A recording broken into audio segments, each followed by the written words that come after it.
Starting with the materials you're going to need for a basic at-home screen printing setup. Starting with fabric. So I've gone with a cotton banner here. You can go with cotton or polyester, but cotton is definitely recommended for screen printing. So I would recommend sticking with cotton if you can. Next, we've also got our nylon tights. Some websites will recommend using organza fabric, but I prefer the nylon tight just because it is stretchier and more durable than organza fabric, and that really comes in handy when working with our loom here. Next, we've got a blank piece of white paper, the cross-stitching loom, Mod Podge. I've gone with a matte Mod Podge. Our paint, I've gone with acrylic paint. You can go with fabric paint. It's probably more preferred over acrylic, but acrylic is a little bit cheaper and it does the job, so you can stick with acrylic. You'll need a Sharpie, a pencil, a old gift card or any just like thick card for the spreading of the paint, and then some sandpaper for our loom, which I will show you in a second. Okay, so our next step is to sand down our loom. So you're just going to take the loom apart into its two pieces and sand all the way through.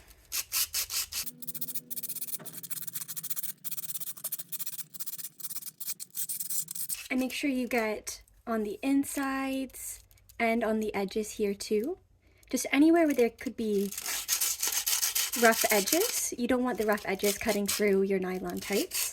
So you want to make sure that it is totally smooth all the way around.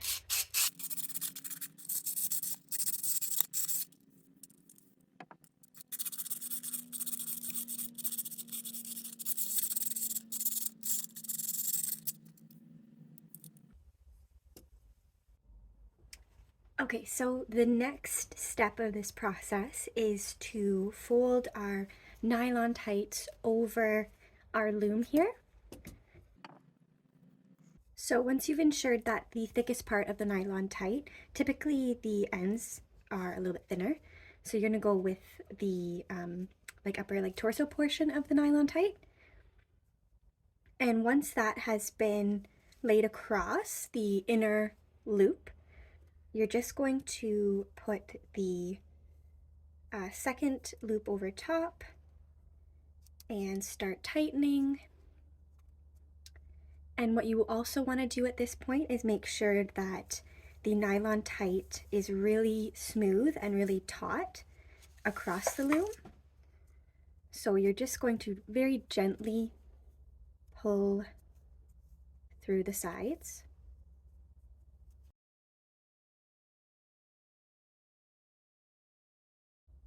And then what we're going to do is just cut off the excess tight.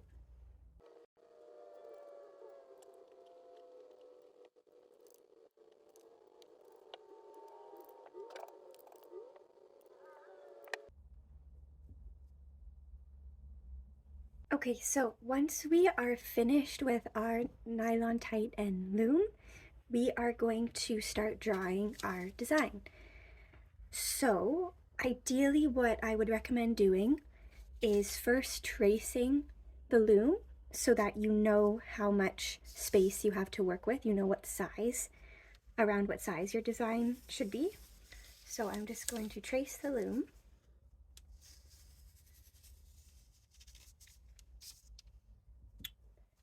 You probably can't see that too well. Let me outline it.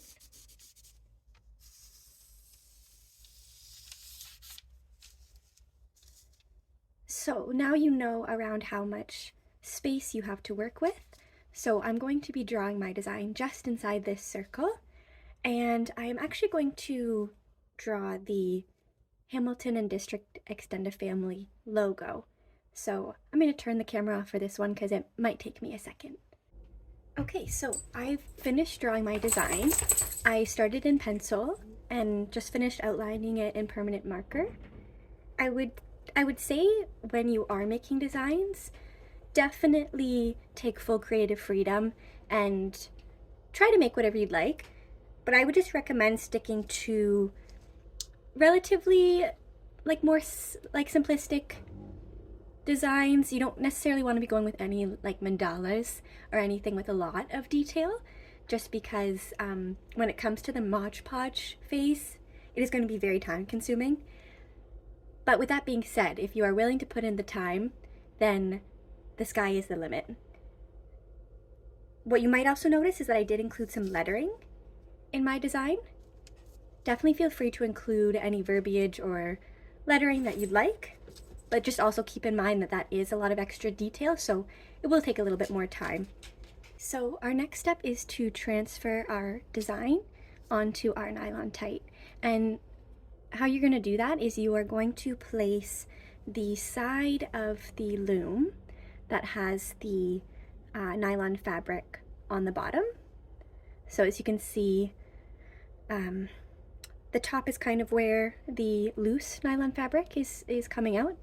So you want to make sure that you place the loom face down with the nylon tight. And you are going to essentially begin by tracing your design with permanent marker onto this tight. I've just finished tracing my design. As you can see, I've got the Extend Family logo in the center, and I've written Hamilton and District Extend a Family. So with this, the next step would be to fill in anywhere that you do not want your paint to pass through onto the fabric. We are going to need to paint over with our Mod Podge to create a barrier. So that would mean essentially I'm going to be painting all around the logo. I won't be putting Mod Podge in the logo because I do want the paint to be able to pass through all throughout this portion. And I will also be painting Mod Podge around each letter, ensuring that I leave enough space for paint to pass through each of the letters. Okay, so you can probably see that my Mod Podge is now dry. That is the like clear looking substance there. So the Mod Podge obviously goes on similar to like a glue consistency, and when it dries clear. And the reason why my canvas is now blue is because I did attempt an initial screen print, and I suppose the nylon that I had purchased, I went to Dollar Tree instead of Dollar Store, which I got my first nylon pair from the Dollar Store. And the nylon from the Dollar Tree wasn't as thick. And so I think what was happening was when I was spreading the paint across the canvas here, it was just creating like quite a bit more of a mess. Like the lines weren't very smooth or very crisp. And I think it was really because the nylon just was not thick enough. It needs to be a thick enough nylon, tightly knit enough that that it is a strong and stable surface while also being porous. So I think that was the main problem with the first nylon. So what I did to kind of troubleshoot that was I added a second layer of nylon over top of the first. And so essentially still wherever there is Mod Podge on the first layer of nylon, the paint won't pass through. And then anywhere where I did not paint over with Mod Podge, the paint will pass through. So I'm hoping that kind of troubleshoots that and that works. So I think you can kind of see where the double layer of nylon is. So I ended up having to essentially put Mod Podge around the entire perimeter of the second layer of nylon just to essentially glue it down, and then I trimmed it at the ends here. So we are going to see if that results in a better, cleaner image.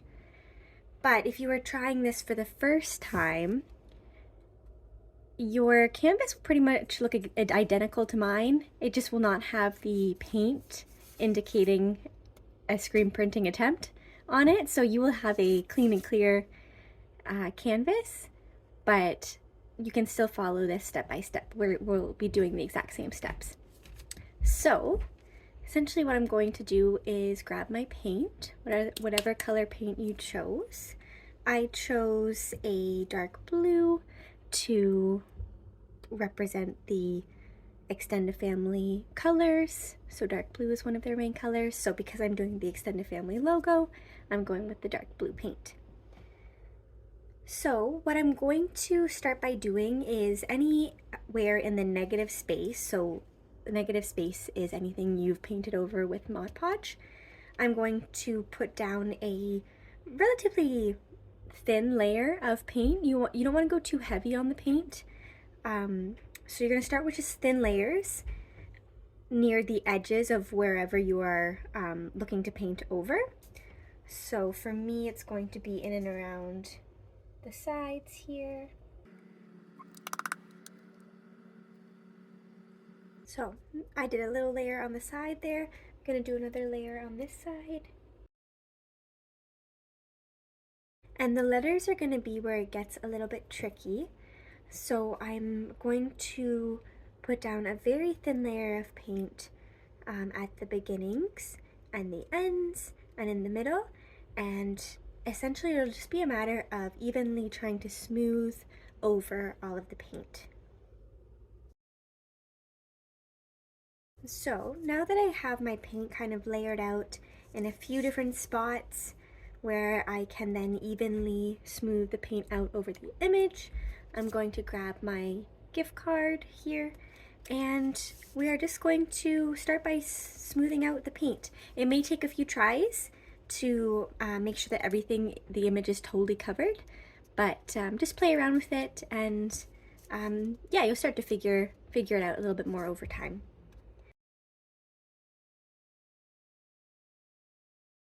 So I do need some more paint to cover over the entire image. And one thing you also do want to be very careful about is to ensure that your loop stays very still. So you don't want it moving around while you're spreading the paint around, or else you'll wind up with a very messy image. So make sure that your canvas is very still throughout the whole process.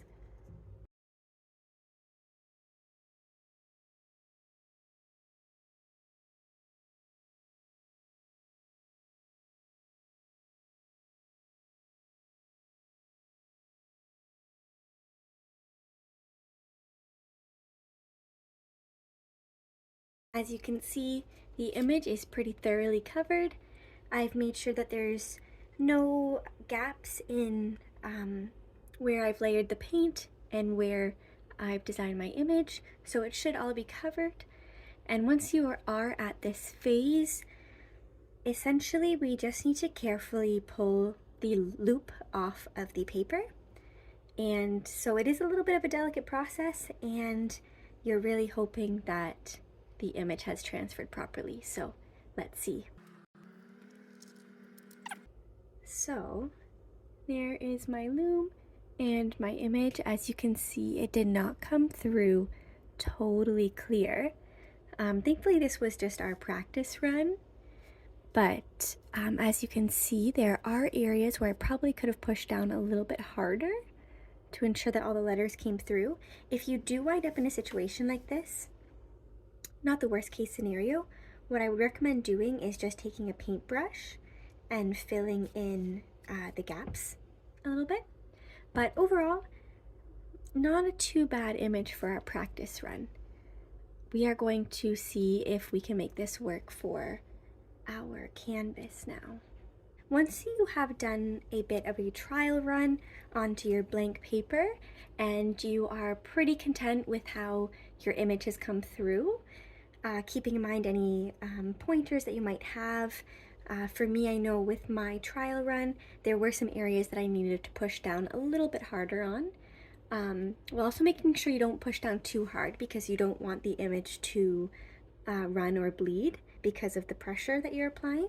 Again, once you have done your trial run and you're happy with how your image comes through, you are going to take your loop and place it over top of your fabric.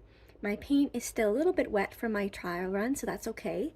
But I would recommend, if you don't plan on transferring your image to your fabric right away, you may want to rinse this off just to make sure that the paint does not dry. So once we're done printing this onto our fabric, we're going to make sure that we do that we rinse all of the paint off so that it doesn't dry and harden over top of our nylon fabric. Because what's nice about this setup is that if you wash your loop, you can reuse this image over and over again and use different colors and place onto different fabrics, different items. So it is really handy that way. But anyway, let's give this a go. We are going to place our loop down onto our fabric in about the middle, like so. And again, you want to make sure that your loop is not moving around, so make sure it is secure in one place. And we are going to repeat the same thing we did for our test run.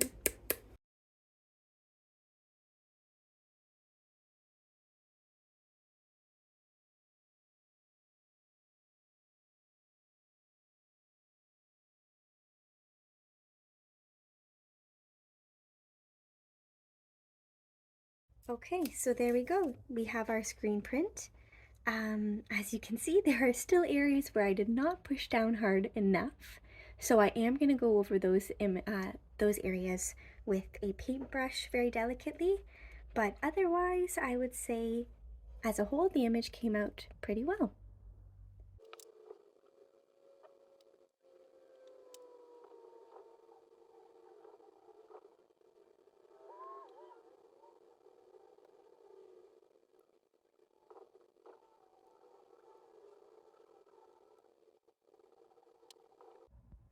So I've just finished touching up the little errors in the letters that first came out when I lifted the canvas. The logo itself actually came out quite well, so I didn't really have to touch that up too much, but the letters were a bit more of a challenge. So again, just a little bit of a warning that if you are interested in trying to screen print letters, it is going to be a bit more of a challenge. But if you're up for it, definitely give it a try, just fair warning. But here is the end result, and I think it came out really well.